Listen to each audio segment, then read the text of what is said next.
C'è una chiesa incompiuta nel cuore di Barcellona. Non incompiuta come un cantiere abbandonato. Incompiuta per scelta. Incompiuta per principio. Incompiuta come se chi l'ha costruita avesse deciso che non finirà mai. Sono passati oltre 140 anni dall'inizio dei lavori. 14 decenni. 4 generazioni di architetti. Guerre, rivolte. Un architetto assassinato. Un altro morto travolto da un tram, incendi che hanno distrutto i progetti originali. E la Sagrada Famiglia è ancora lì, aperta, sospesa, con le sue guglie che bucano il cielo come dita puntate verso qualcosa che nessuno sa ancora raggiungere. Perché non è ancora finita? Non ti stanno dando la risposta ovvia. Perché la risposta ovvia non esiste. Oggi scopriamo la verità. E quello che troverai non te lo aspetti. Non la Barcellona che conosci oggi. Non i turisti. Non le Ramblas. Non Gaudì sui magneti da frigo. Qualcosa di completamente diverso. Immagina una città che vuole diventare grande. Una città industriale, cattolica, testarda, che guarda Parigi e Madrid con invidia e furia. Barcellona nel 1882 è una città in espansione feroce. Stanno demolendo le vecchie mura medievali. Stanno costruendo l'Eixample, la grande griglia di strade moderne. C'è polvere dappertutto, c'è ambizione nell'aria. E c'è un'associazione di devoti cattolici che ha un sogno impossibile. Vogliono costruire una chiesa, non una chiesa qualunque. Una chiesa che sia un atto di riparazione. La parola che usano è questa: espiazione, per i peccati del mondo moderno. Un tempio così grande, così alto, così audace, che Dio stesso non possa ignorarlo.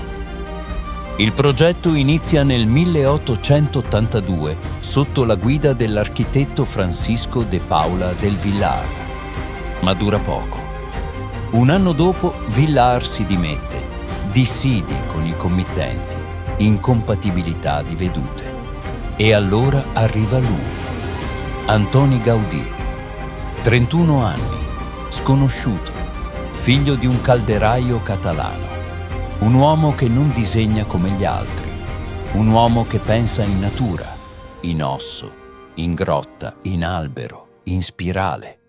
Gaudí prende in mano i piani di Villar e li mette da parte. Quello che costruisce al loro posto è qualcosa che il mondo non ha mai visto e che forse non ha ancora finito di vedere. Ed è anche, per Gaudí stesso, una condanna. Una condanna che dura fino alla morte e oltre. Come si costruisce una cattedrale nel XXI secolo? Non con i fondi pubblici, non con lo Stato, non con la Chiesa ufficiale. Si costruisce con i biglietti d'ingresso dei turisti, con le donazioni dei fedeli, con i cantieri che si fermano quando i soldi finiscono e ripartono quando arrivano. Si costruisce così, lentamente, faticosamente, senza certezza di domani.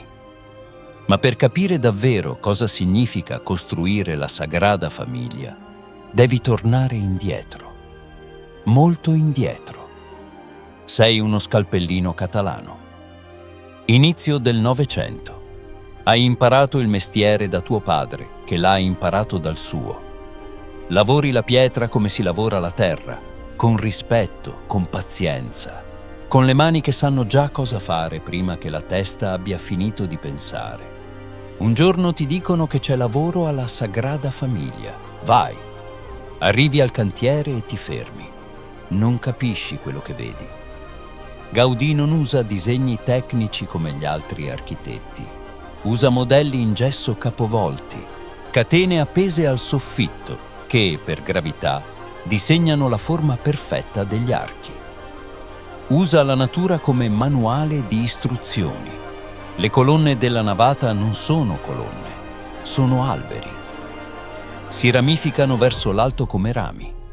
I capitelli non sono capitelli, sono nodi di legno stilizzati.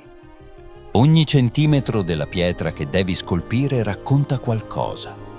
Un insetto, un frutto, un apostolo, una parabola. Il tuo lavoro non è costruire, il tuo lavoro è tradurre. Tradurre la visione di un uomo in pietra, un uomo che non vedi mai.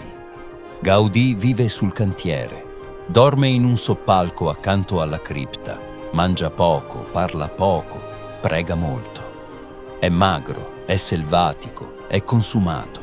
Gli operai lo chiamano El Vel, il vecchio, anche quando è giovane. Le giornate sono lunghe. La pietra di Montjuïc è dura. Gli strumenti si rompono. Le istruzioni cambiano continuamente perché Gaudì cambia idea mentre costruisce, aggiunge, toglie, modifica. Non c'è un progetto fisso, c'è una visione in movimento. E poi, un giugno del 1926, succede. Gaudì attraversa la Gran Via a Barcellona. Un tram lo investe, nessuno lo riconosce. È così povero, così malandato nell'aspetto, che lo portano all'ospedale dei mendicanti. Muore 3 giorni dopo, a 74 anni. Con lui muore il progetto originale completo. Restano i modelli in gesso, restano i disegni parziali. Restano le pareti già costruite, che parlano da sole. Chi continua adesso? Perché la Sagrada Famiglia non è ancora finita.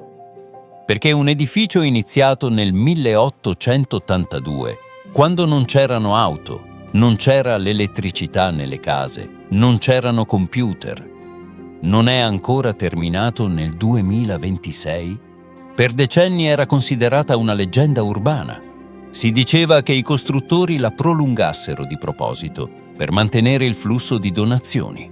Si diceva che Gaudì avesse lasciato istruzioni segrete perché non finisse mai durante la sua vita. Si diceva che la Sagrada Famiglia fosse impossibile da completare per ragioni strutturali, che le navate, una volta chiuse dalla volta finale, si sarebbero collassate su se stesse. Poi arrivarono le prove. E la realtà era più complicata e più affascinante di qualunque leggenda. La verità numero 1. Gaudì lasciò solo il 25% del progetto completato alla sua morte. Non per scelta, perché la sua architettura era così complessa, così dipendente da calcoli che lui faceva fisicamente con i modelli, senza formule matematiche tradizionali, che i successori ci misero decenni solo a capire cosa aveva in mente. La verità numero 2. Nel 1936, durante la guerra civile spagnola, i rivoluzionari anarchici assaltano il cantiere e bruciano tutto. Modelli in gesso, disegni, documenti. Gran parte della memoria del progetto di Gaudì viene distrutta in una sola notte. Per decenni si pensava che la ricostruzione fosse impossibile. Era considerata leggenda metropolitana l'idea che qualcuno potesse davvero finire un edificio di cui erano bruciati i piani. Poi arrivarono le prove. Negli anni 50, i nuovi architetti del cantiere iniziano a ricostruire i modelli in gesso dai frammenti sopravvissuti all'incendio, come un puzzle impossibile. Come una resurrezione lenta, millimetro per millimetro. E poi, negli anni 90, arriva qualcosa che Gaudì non ha mai visto e che cambia tutto. La modellazione 3D al computer. I tecnici della Sagrada Famiglia digitalizzano ogni frammento, ogni fotografia storica, ogni descrizione scritta e ricostruiscono virtualmente ciò che le fiamme avevano distrutto. Il numero impossibile. Gaudì aveva progettato 18 torri, 18, ognuna con un significato simbolico preciso. 12 per gli apostoli, 4 per gli evangelisti, una per la Vergine Maria e la più alta di tutte, la Torre di Gesù, che raggiungerà 172 metri e mezzo, 1,5 metri in meno della montagna di Montjuïc, perché Gaudì credeva che nessuna opera umana dovesse superare la natura. Nel 2026, 8 guglie sono completate. La Torre di Gesù è in costruzione. C'è una storia che racconta tutto. Quando un giornalista chiese a Gaudì quanto tempo ci sarebbe voluto per finire la Sagrada Famiglia, lui rispose: «Il mio cliente non ha fretta, intendeva Dio. Non era battuta, era il progetto. Ma questa non è solo una storia di morte e distruzione, è anche una storia straordinaria di ciò che gli esseri umani sanno fare quando decidono di non arrendersi». La sfida tecnica principale era questa: come costruisci colonne che si ramificano come alberi, senza che la struttura collassi? Come costruisci una volta che pesa migliaia di tonnellate, senza pilastri tradizionali che blocchino la vista? Gaudì aveva trovato la risposta nella natura. Studiò gli scheletri degli animali, come le ossa distribuiscono il peso in modo perfetto, senza sprechi, senza eccessi. Prese quella logica e la trasferì in pietra. Le colonne della navata centrale non sono cilindriche, sono elicoidali. Si torcono mentre salgono, come un tronco d'albero sotto il vento. Questa torsione non è decorativa, è strutturale. Distribuisce il carico lateralmente, trasformando ogni spinta verticale in una spirale di forze che si bilanciano da sole. L'ingrediente segreto? Non la pietra, non il ferro, la luce. Gaudì aveva progettato ogni finestra, ogni apertura, ogni lanterna, in modo da controllare la luce durante tutto il giorno. La mattina la luce entra dai finestroni a est, vetrate blu e verdi, fredde come l'alba.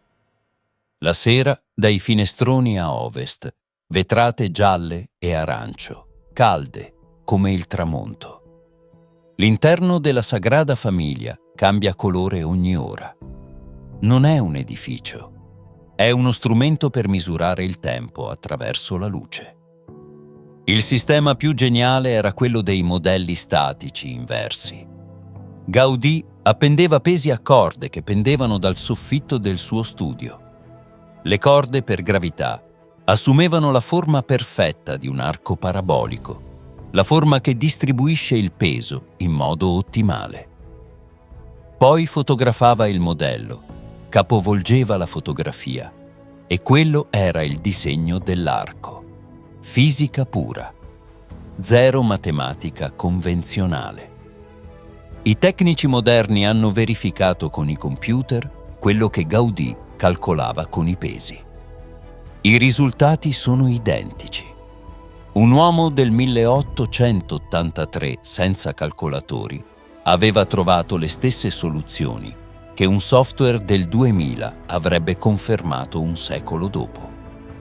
Tutto questo è la Sagrada Famiglia, ingegno puro e fede cieca insieme, due facce della stessa pietra. Un edificio che è allo stesso tempo una prova di matematica e una preghiera in architettura. Oggi oltre 4 milioni di persone visitano la Sagrada Famiglia ogni anno. È il monumento più visitato di Spagna.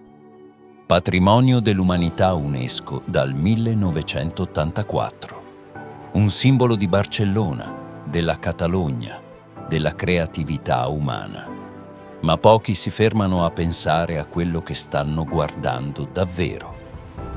Pochi pensano che ogni biglietto che comprano finanzia un cantiere, che ogni euro speso per una fotografia di fronte alla facciata va a pagare uno scalpellino che oggi, ma nel 2026, sta scolpendo la stessa pietra che scolpiva il bisnonno di suo nonno.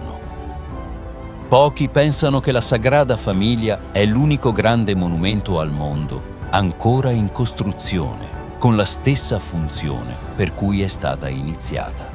Non un restauro, non una ricostruzione, una costruzione ancora attiva, ancora in corso.